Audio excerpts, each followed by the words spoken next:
Muy bien, queridos hermanos, vamos a ubicarnos un poquito en la palabra de Dios. En el Antiguo Testamento, en el libro de Josué, página 255. Josué, el capítulo 24. Josué 24.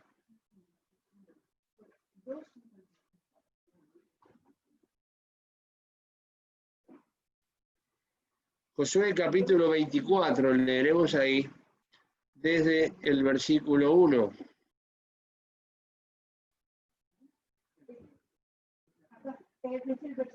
Josué 24, 1.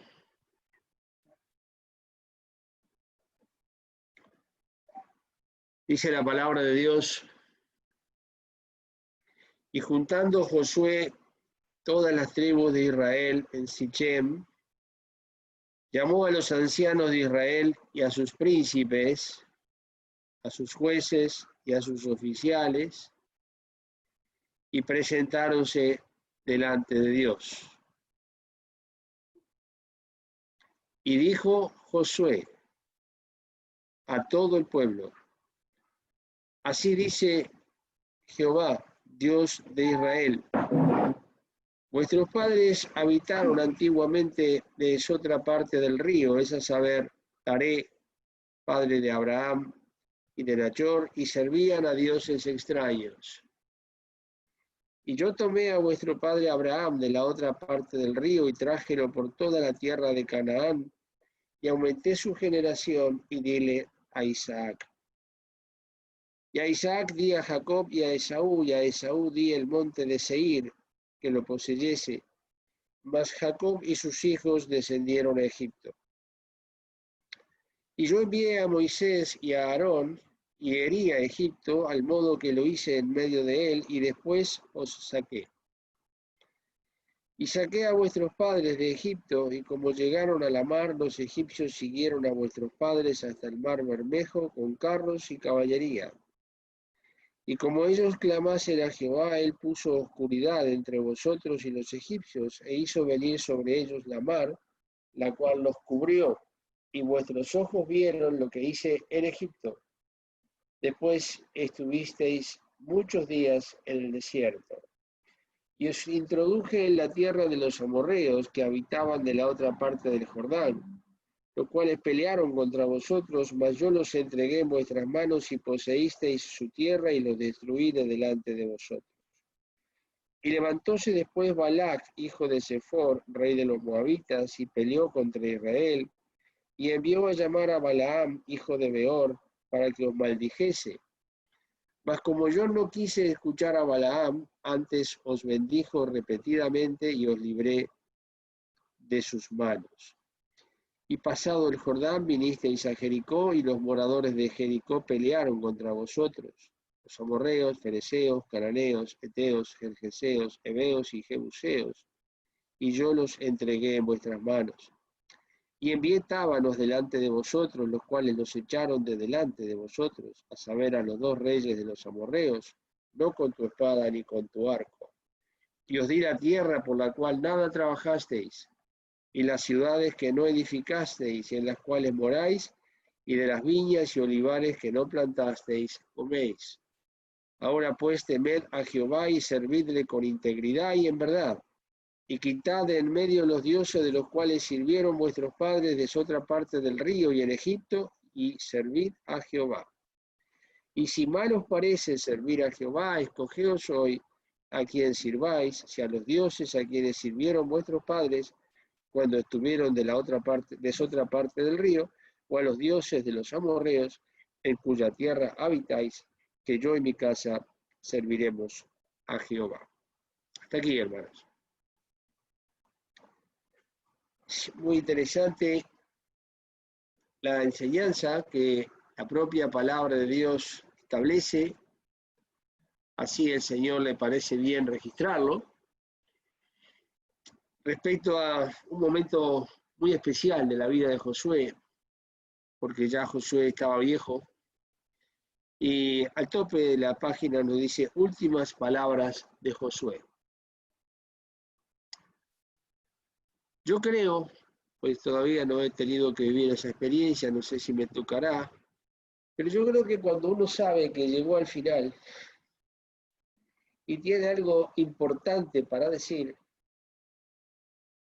creo que es lo más importante de su vida, porque de ahí para adelante no dirá más nada, llegó al fin. Y aquí, este hombre Josué, que siendo muy joven, Dios lo puso en lugar de Moisés, y Josué tuvo que entrar a la tierra prometida, tuvo que conducir a todo un pueblo a la tierra de Canaán. Pueblo quejoso, murmurador, rebelde, como nosotros. Igual, ni peor ni mejor, como nosotros. Corazón humano, no hay nada más difícil que un corazón humano contento. Es realmente es más difícil que conseguir una moneda muy antigua, porque no está contento, nunca. Cuando estima que las cosas le van mal, no está contento porque le va mal. Cuando le va mejor, no está muy contento porque le gustaría que fuera mejor. Entonces no ha llegado a lo que él, entonces tampoco está contento.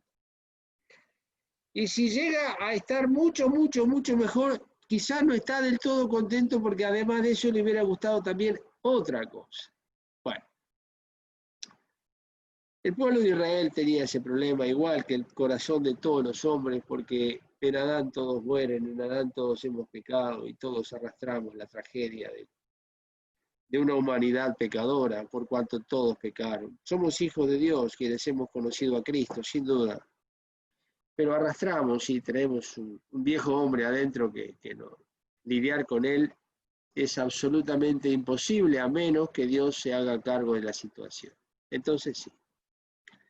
Pero acá Josué hace un relato muy interesante porque juntó a todas las tribus de Israel, juntó a todo el pueblo. Y juntó a los ancianos, a los príncipes, a los jueces, a sus oficiales y a todo el pueblo. Como dice en el verso 2, y dijo Josué a todo el pueblo, así dice Jehová, lo que Dios estaba diciendo. Y recuerda, le trae a la memoria de que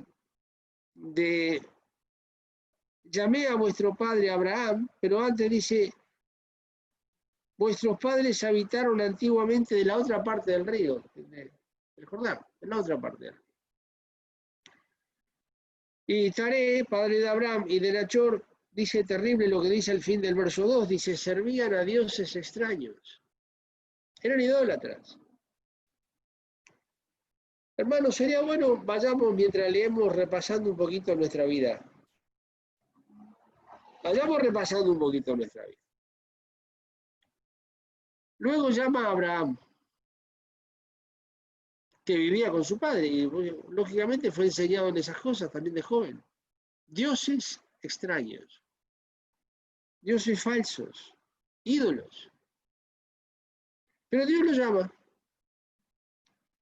Y bueno, es un hombre que lo llama a él está casado con Sarai, se llamaba Sarai, la mujer en ese tiempo, después le fue cambiado el nombre por Sara, a él también de Abraham a Abraham, pero era ya una señora de algunos años y estéril. Y Abraham era mayor que ella también, y un matrimonio sin hijos, a los cuales le dijo, serán benditas en ti todas las familias de la tierra, pero no tenía descendencia.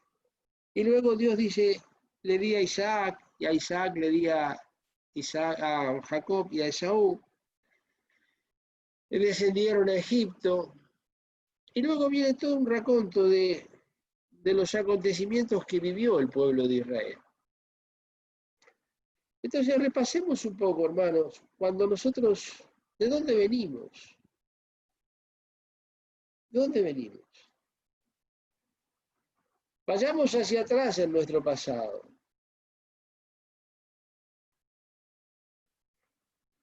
Y realmente, hablando de mí, que es de quien puedo hablar, dice, vengo de un pasado idólatra, incrédulo, pero con religión, tenía una religión. Pero que luego uno busca todo eso que había aprendido de niño, uno después lo busca en la Biblia y no está.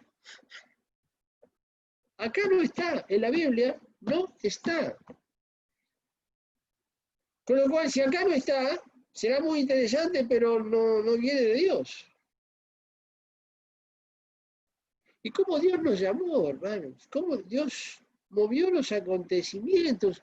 Repasemos cada uno en nuestra vida, hermanos, mentalmente y rapidito, que no cuesta mucho.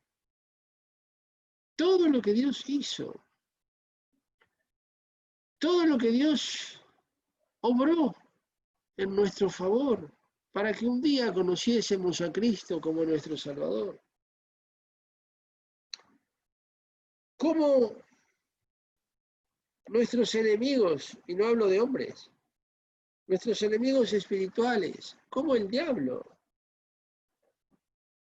igual que con el pueblo de Israel, porque si leemos en el verso 9, 24:9 ahora,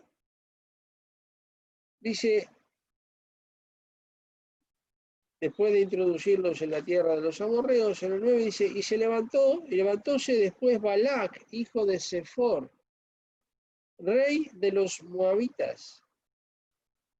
Es decir, que este Balac era hijo del rey de los moabitas.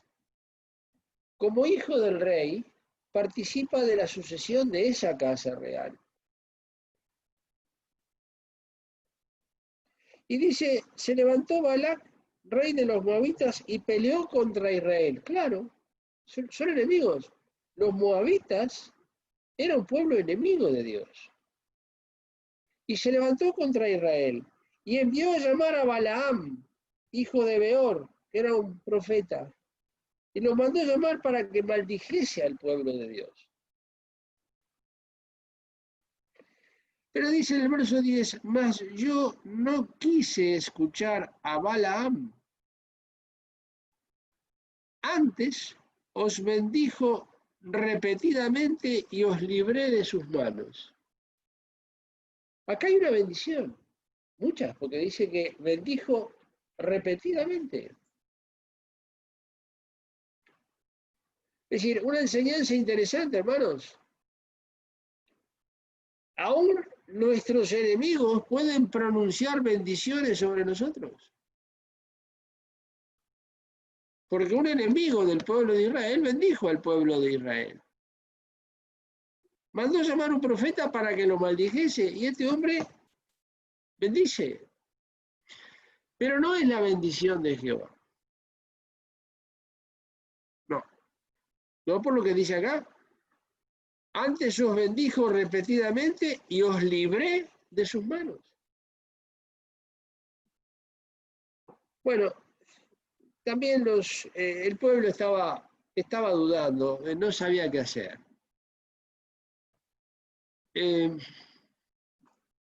Venían de 400 años de servir a los egipcios en medio de la idolatría de Egipto. Claro, los que salieron de Egipto no entró ninguno, se murieron todos en el desierto. Dios los mató en el desierto por incredulidad. Los que entraron, que salieron de Egipto, fueron dos, Josué y Caleb, ya muy ancianos. Y después entraron en la tierra prometida los que nacieron en el desierto, pero que no habían salido de Egipto, porque nacieron en el desierto. Y ese pueblo entró. Pero venía de 40 años en el desierto. Es decir, que muchos salieron de Egipto ya siendo medio maduros, como por ejemplo Caleb, que salió con unos 40 años de Egipto y a los 85 años está reclamando aquellas cosas que Dios le había dado. Otros no conocieron Egipto y nacieron en el desierto. Pero es inevitable que todo aquello que llega a través de las generaciones pasadas está instalado. Y es muy difícil desarraigar. Tradiciones. ¿Cuántos ídolos en Egipto? Uf, los que quieran. Igual que acá, ¿eh? Y que en cualquier parte del mundo. Esto no es un problema de una región. Este no es un problema de Cataluña, ni de Aragón, ni de acá, ni de Francia, ni de Rusia, ni de Tacuarembó, ni de Montevideo, ni de Uruguay, de todo el mundo. Todo el mundo. Mayoritariamente la humanidad es idólatra.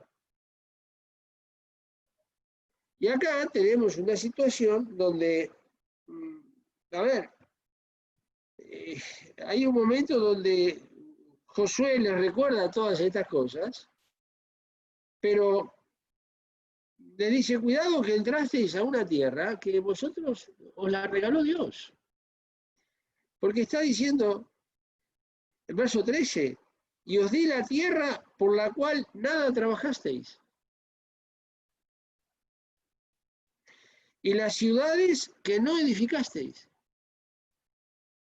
en las cuales moráis, y de las viñas y olivares que no plantasteis, coméis. Así que no te olvides de esto, está diciendo. Todo esto te lo dio Dios en la tierra. Y después todo lo que hizo, de cómo te libró de los egipcios cuando el pueblo llegó al mar Bermejo, al mar Rojo, y tenía a los egipcios detrás y el mar delante. Era una muerte segura desde el punto de vista natural, si Dios no interviene. Era una muerte segura. ¿Con qué resiste a Israel a los ejércitos egipcios? Posible. No, era una masacre aquello. Y Dios abrió el mar y después cerró el mar y ahogó a todo un ejército egipcio en el mar Rojo. Y se lo recuerda, no te olvides de esto. No te olvides de esto. Y después dice, y todo lo que te di, tú no participaste de nada, no trabajaste para nada. Es decir, te lo he dado, es un regalo. Nos recuerda la salvación, es un regalo. No hemos hecho nada nosotros para ser salvos. No hemos hecho nada, hermanos, para llegar hasta el día de hoy. Ok, o hemos llegado hasta acá porque hemos sido más fuertes. O hemos llegado hasta hoy porque hemos sido poderosos en fe. O hemos llegado hasta hoy porque no nos hemos equivocado en nada.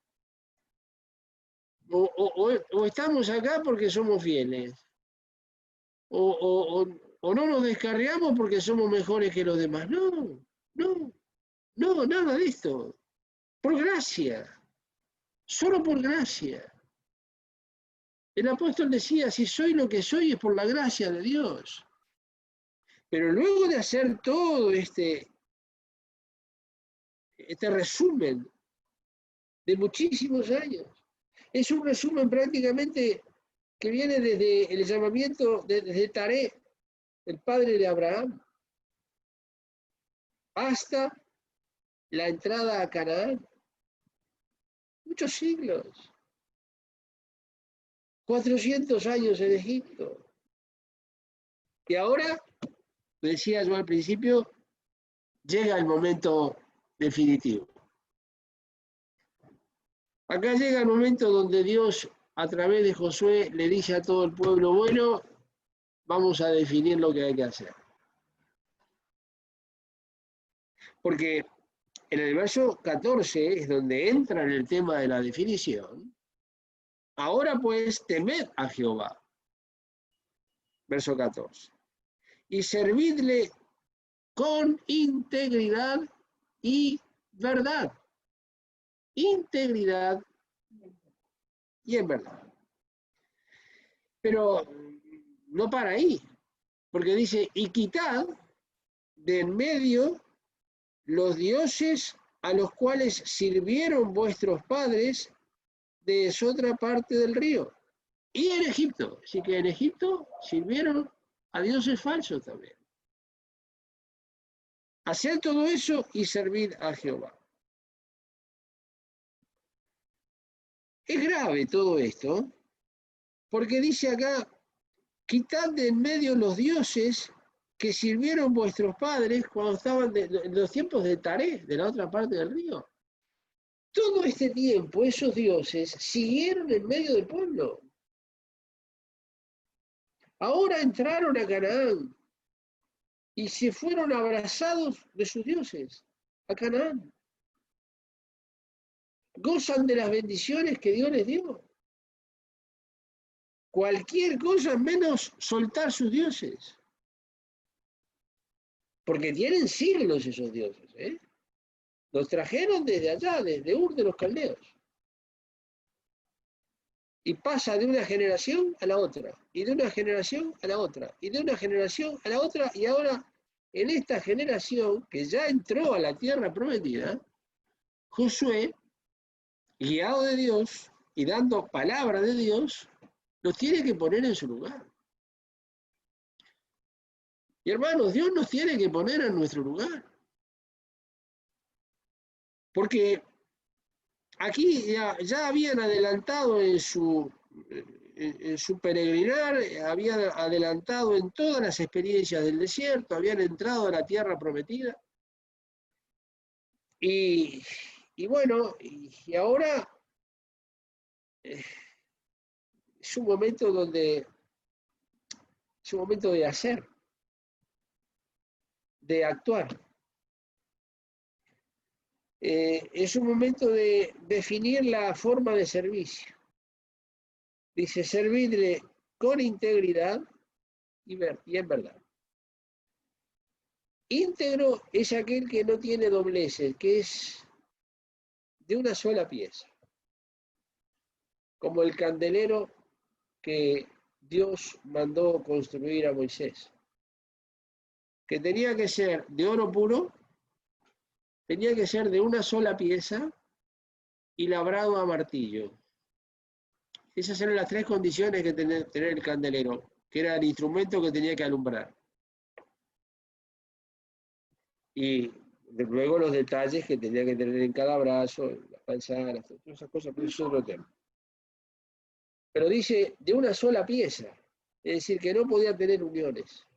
Una pieza no podía unirse a la otra, encastrarse con otra, entrar con otra. No, no, no. Era una sola pieza donde no se podía detectar ninguna juntura. Y eso había que darle forma y labrarlo a martillo. No es para cualquiera esa tarea tampoco. Eso es integridad. Cuando algo se examina y no se encuentran rupturas ni uniones. Y cuando se hace algo de una sola pieza y con esas características del candelero, está implícito también la tarea del sufrimiento porque habla del martillo. El martillo habla de golpe. Con los golpes acertados para darle la forma y para labrar lo que hay que labrar.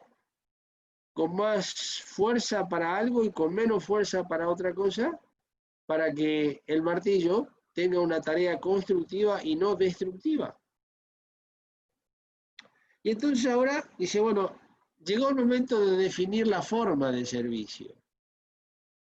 Servirle en integridad, con integridad y en verdad. Y hay un punto y coma después de la palabra verdad. Pero además dice, y quitad. Sí, cuidado. Quitad los dioses extraños. Porque si no, no hay integridad y no hay verdad. En medio de la idolatría, integridad ninguna. Verdad menos. Quitad de en medio, es decir, que estaba en medio del pueblo los dioses. Los ídolos. Todas aquellas cosas labradas en oro, en plata, estatuillas más chicas, más grandes, toda forma de idolatría, en piedra, todo aquello que viene traído de Egipto como souvenir, cuando estaban en Egipto. Si alguno diría, no, es para recordar cuando estábamos allá. No, dice, quitar todo eso, vamos, fuera con todo eso. Fuera que esos son ídolos. Y los ídolos son los lugares ideales de las habitaciones de demonios.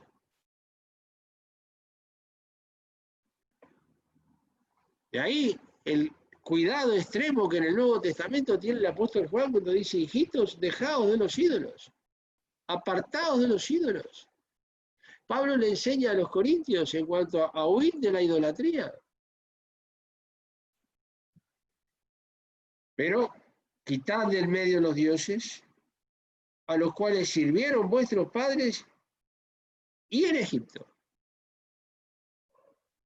Requiere una renovación, requiere una reconstrucción del pueblo, una reconstrucción espiritual y moral del pueblo, en lo cual no se puede hacer absolutamente nada con ídolos en medio del pueblo. Dios no actúa, porque Dios tendría que aprobar la idolatría para actuar. Y no va a actuar. Es más, cuidado, que no falte la integridad y la verdad. Entonces hay que revisar, hermanos, cuántas cosas en el paso de los años se han incorporado muy sutilmente y que hay que llamar a la realidad y decir esto afuera, esto no va más, esto no va más, esto no va, esto afuera, y entonces en cuanto el primer ídolo lo pongamos fuera, vamos a escuchar todos los gritos que vendrán a nuestro alrededor. ¡Ey! ¿Qué vamos a ver? ¿Qué estamos haciendo? No, ¿pero qué? ¿A dónde vamos a llegar? No, ¿dónde vamos a parar? No se puede tomar las cosas así, no se puede ir a esos extremos. Muchas voces se levantarán, adentro y afuera. Pero no hay tres alternativas. Es eso, escuchar todas las voces que desde fuera nos van a decir que no vayamos tan lejos, ¿dónde queremos ir? O tomar las medidas del caso, porque es estrictamente necesario, hermanos. Por lo que Josué dice, porque sirviendo a esos dioses no se podía servir a Dios. Lo dice en el verso 15, y si mal os parece servir a Jehová, con lo cual estaba la posibilidad de que el pueblo dijera, bueno, sí, pero no se puede, ¿dónde vamos a ir? No se puede llegar tan lejos. Bueno, si mal os parece servir a Jehová, bueno, a ver, escogeos hoy a quien sirváis. Si a los dioses a quienes sirvieron vuestros padres, cuando estuvieron de otra parte del río, o a los dioses de los amorreos en cuya tierra habitáis. Así que dioses no faltaban. ¿Se puede servir a los dioses que sirvieron papá y mamá cuando estaban de la otra parte del río? Y los abuelos y los bisabuelos y todas las tradiciones familiares, muy cuidadas, muy acariciadas, muchas veces porque esto era del abuelo, pero que estaban ahí. Pero dicen, no, y además tenéis otros dioses, están los dioses actuales, los dioses de los amorreos en la tierra en la cual ahora vivís. Es decir, que había dioses a la carta. Se podía servir a los antiguos o a los actuales, o a todos, ¿por qué no? A todos.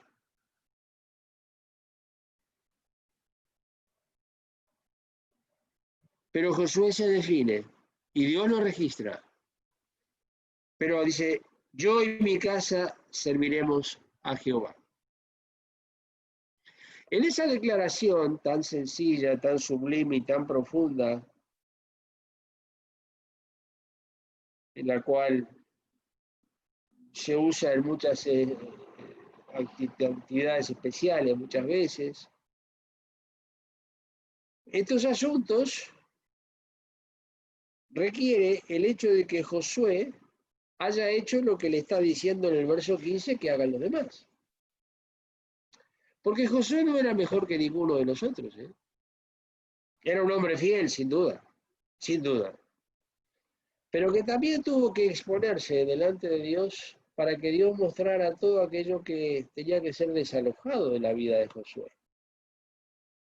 Josué no era un hombre sin defectos, era un hombre fiel, pero sin lugar a duda que sí. Y muy fiel también. Sí, pero no hay quien haga el bien y nunca peque. A partir de esa base. Ese hombre no existe. Fuera del Señor Jesucristo, ninguno, hermanos. Ninguno. Entonces, como fuera de Jesucristo ninguno, todos entonces somos llamados a un examen delante de Dios para ver todas aquellas cosas en las cuales hay que proceder al desahucio. ¿Eh? Hay que proceder al echar fuera. En la carta a los Romanos, el Nuevo Testamento, Romanos en el capítulo 13, Romanos 13, Nuevo Testamento. 181 del Nuevo Testamento. Página 100, pero del Nuevo.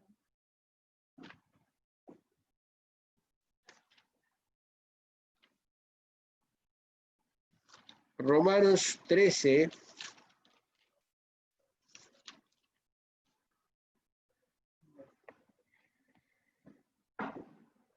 Romanos 13, 11.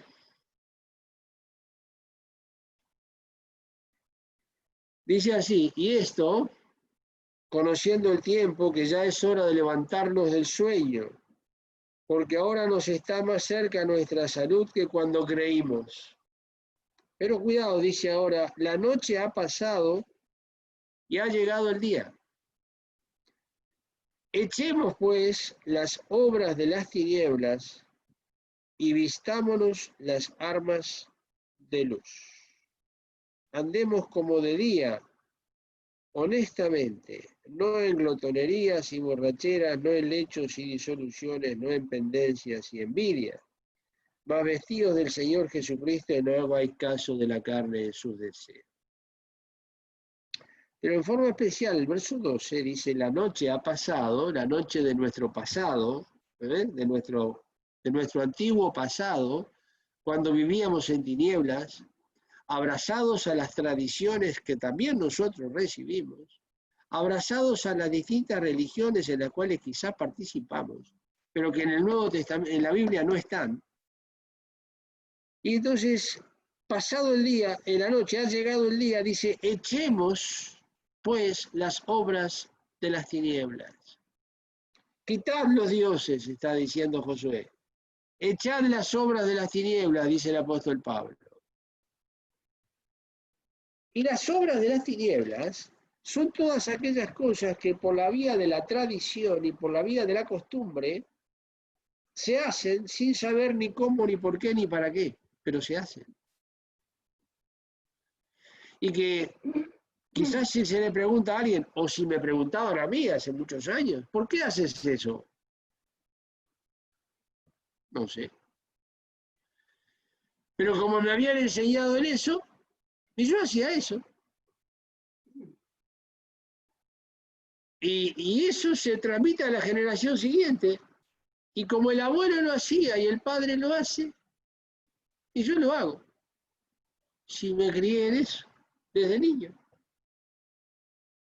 Ahora, el día que nos damos cuenta que la noche ha pasado, la noche de esa oscuridad, de las tinieblas, de la idolatría, del pecado, de la incredulidad, esa noche tan oscura de andar en tinieblas y de andar ciego sin ver absolutamente nada. Y es porque el que va ciego, el que está ciego, no sabe a dónde va, dice el Señor Jesús. Andar a tientas, sin saber ni para qué lado queda la puerta, para salir. Cuando pasa la noche y llega el día y vemos la luz de Dios, Dios que es luz y en él no hay tinieblas, bueno, como ha pasado esa noche y ha llegado el día, entre la oscuridad de la noche y la luz del día, cuando la luz se establece, dice, echemos las obras que hacíamos en la noche, las obras de las tinieblas. Echemos. Cuando no dice echemos, no dice desalojemos, no dice retiremos, dice echemos. El verbo echar hace mención y refiere a una actitud firme, decidida y violenta en el buen sentido de la palabra.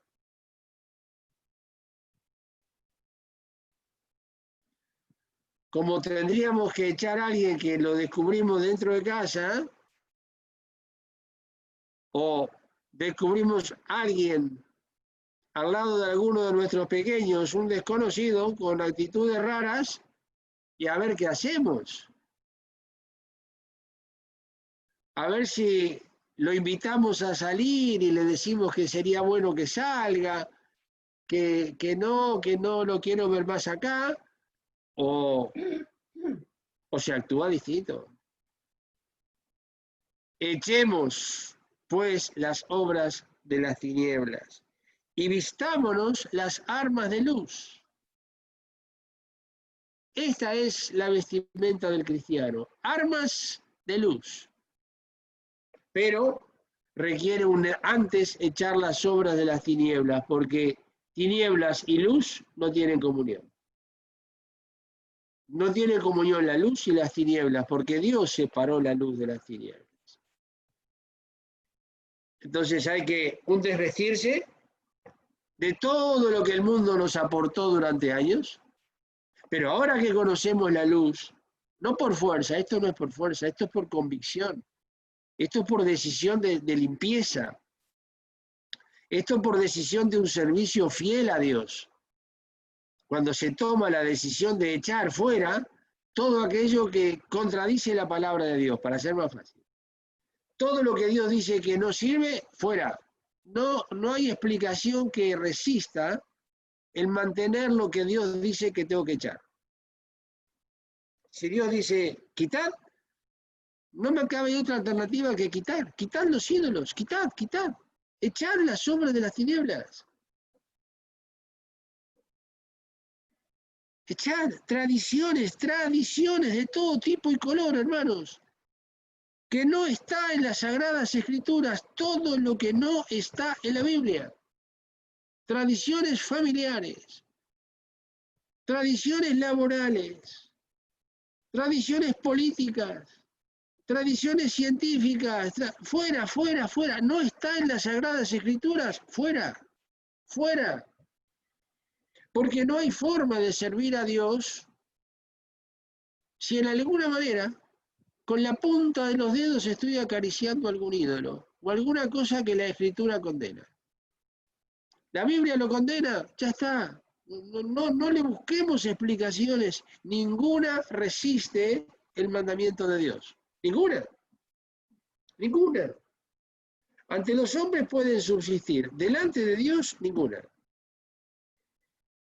Entonces, todo aquello que mi conciencia, si no está muy bien instruida, puede aprobar, o aquellos que aún los hermanos o mi familia pueden aprobar y explicar y justificar y decir, bueno, lo que pasa es que todo eso, si la palabra de Dios no lo aprueba, delante de Dios no sirve, hermanos, no sirve. Dios no lo va a aprobar. El fuego hará la prueba y quedará todo en cenizas en el tribunal de Cristo. Y entonces, si no sirve delante de Dios, ¿para qué quiero que sirva delante de los hombres?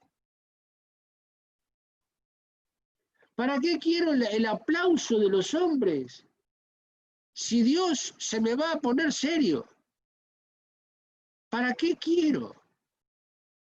En el caso, en la eventualidad de que toda la humanidad se pusiera en pie y me aplaudiera, ¿para qué me sirve eso si después Dios no aprueba? Para nada, es perder el tiempo. No os engañéis, Dios no puede ser burlado. Entonces, están las tradiciones que contradicen la palabra de Dios. Cualquier tradición, cualquier situación, cualquier pensamiento, cualquier costumbre, por ejemplo, que atente contra el día del Señor, no funciona.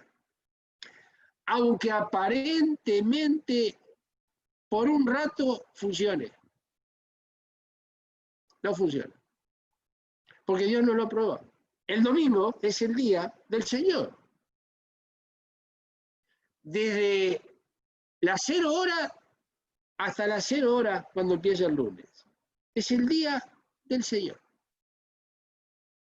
Obviamente, tampoco se nos escapa el hecho de que hay hermanos que trabajan en servicios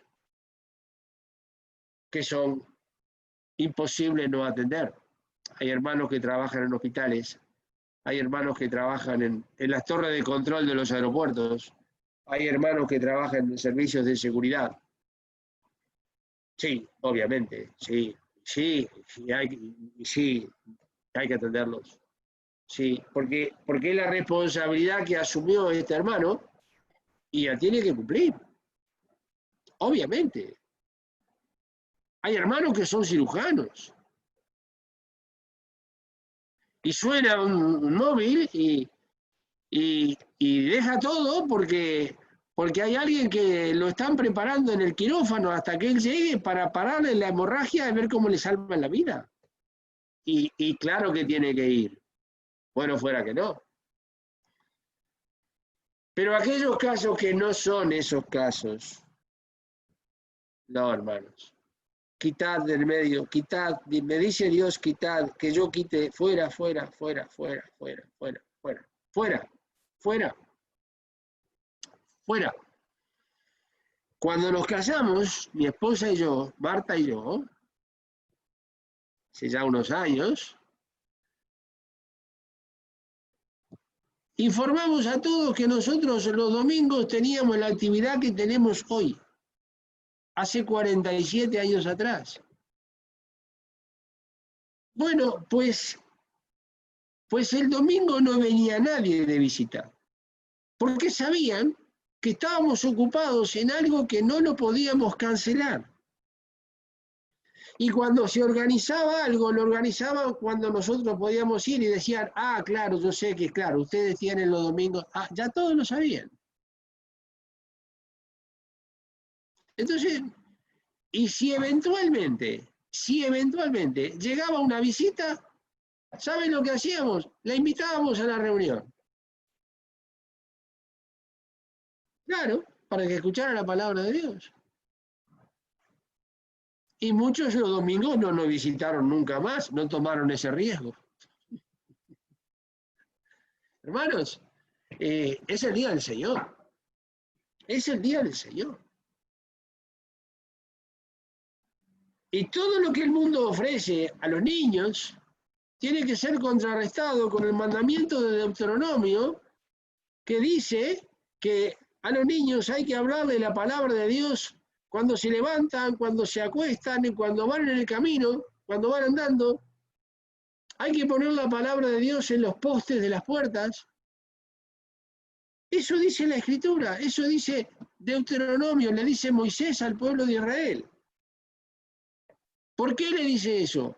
Porque los niños van a ser bombardeados desde su más tierna infancia por el mundo, y ya que hoy hay muchísima gente preocupada por la vacuna del coronavirus, porque cuando venga la vacuna parece que el mundo va a ser todo color de rosa y se van a acabar las enfermedades. Cuando venga esa vacuna ya no va a haber más problemas. No, se acabó todo. Mentira, hermano, mentira, esto es mentira. Eso no soluciona nada.